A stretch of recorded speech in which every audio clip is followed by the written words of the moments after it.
Attention Paradise Valley, Arizona homeowners. What's the main job that your garage door has to do? Open and close. Right? And that takes an opener. Without a functioning opener, garage doors stay closed. Or open. Or halfway open. Sometimes it's obvious when an opener is damaged. But other times you may need to look out for signs that your garage door opener might be damaged.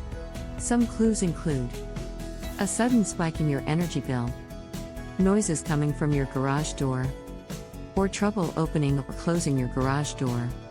We repair and, if needed, install new garage door openers. Check out our website. We also have special offers available. If your garage door opener is damaged beyond repair, call Affordable Garage Door and Opener Repair for a garage door opener installation.